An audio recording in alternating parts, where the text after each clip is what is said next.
कदीमी भूमि से पर्दा उठाने के लिए तैयार हो जाएं, जहां पर महान दरियाए सिंध बहता है। वेलकम टू लाड़काना, दिल-ए-मेहरान, जो सिंधु तहजीब का एक खूबसूरत सा झूला है, जहां पर माजी फतूहात, मिस्ट्रीज और दरियाए सिंध के जलाल की कहानियां सरगोशी करती हैं।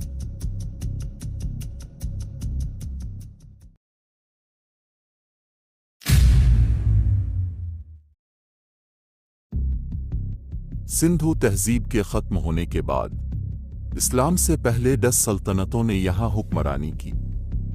आज से तकरीबन 3000 साल पहले सिंध में आर्याई लोग ईरान के रास्ते से आए। यहां खुशहाल सरजमीन देखकर यहां बसकर खेती बाड़ी शुरू की और वैदिक दौर का आगाज किया। वो अपने साथ मुक़द्दस रसूमात और लिखत ले आए, जो संस्कृत की सबसे पुरानी या शुरुआती परत थी। वो कई देवताओं की इबादत करते थे, जैसा कि अब उन्होंने खाना बददूशी छोड़ दी थी, तो इस वजह से इनको कई संघर्षों का सामना करना पड़ा। जंगें होती रही और कई साम्राज्यों का उरूज और ज़वाल हुआ।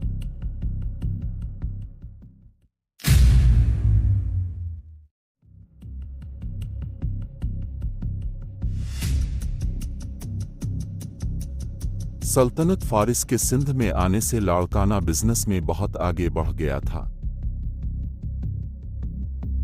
वो तिजारत के नए नए तरीके अपने साथ ले आए थे, पर उनके आने से कल्चर्स में भी बहुत तसादुम हुए। सहवन को फारसियों ने अपनी सियासी राजधानी बना दिया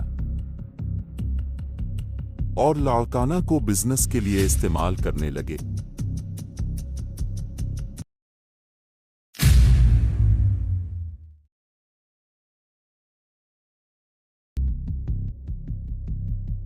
सिकंदर आजम ने 326 कब्ल मसीह में जब सिंध फतह किया तो अपने साथ खूबसूरत सकाफत और आर्किटेक्ट लिए आया, लेकिन इसे ये जीत बगैर कीमत के नहीं मिली।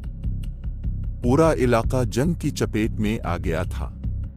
कई लाशें सिकंदर आजम को खुद भी उठानी पड़ी थी।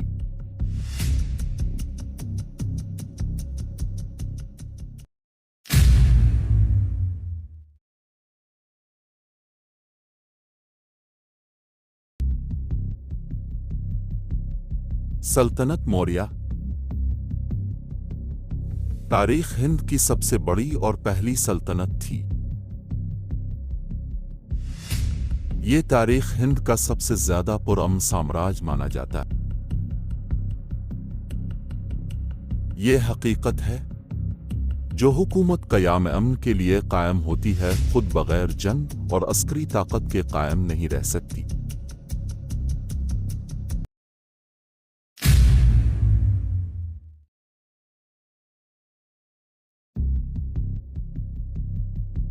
शिंगा सल्तनत मौर्य सल्तनत की अनस्टेबिलिटी उत्तर सिंध को गवा बैठी, जिसमें लाड़काना भी शामिल था।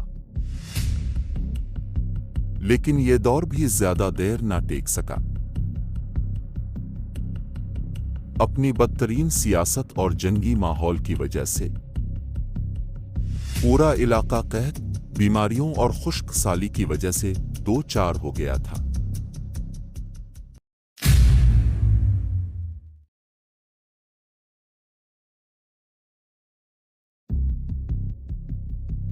इंडो यूनानी हुकूमत यूनानी इस बार अपने साथ अपने कल्चर का ज्ञान भी ले आए थे, जिस वजह से इंडियंस ने अपने आर्ट को फिर से जन्म लेते हुए देखा। अफसोस, लेकिन जंगी माहौल तो था ही, जिस वजह से ये भी ज्यादा देर न रह सके।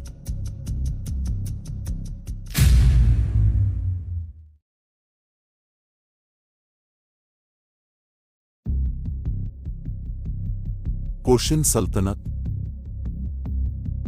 ये सल्तनत बिजनेस और तिजारत की बहुत शौकीन थी। इनकी वजह से सिल्क रोड ने और भी ज्यादा तरक्की की। लेकिन इनके दौर में मजहबी तनाज़ात बहुत देखने को मिले।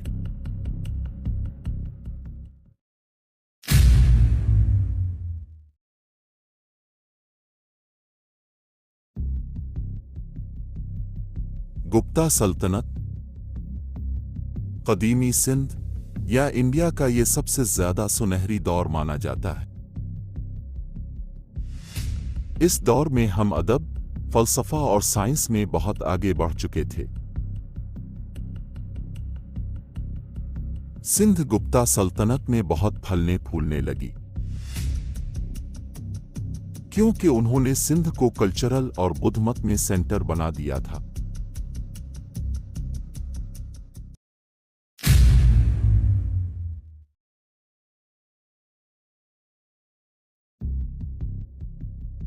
राजपूत सल्तनत,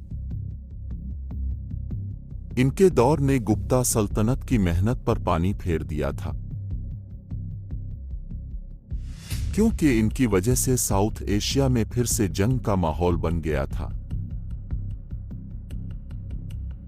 उन्हीं के दौर में जागीरदारी की पैदाइश हुई थी, यानी वडेरे और भौतारों ने उन्हीं के दौर में जन्म लेना शुरू किया था।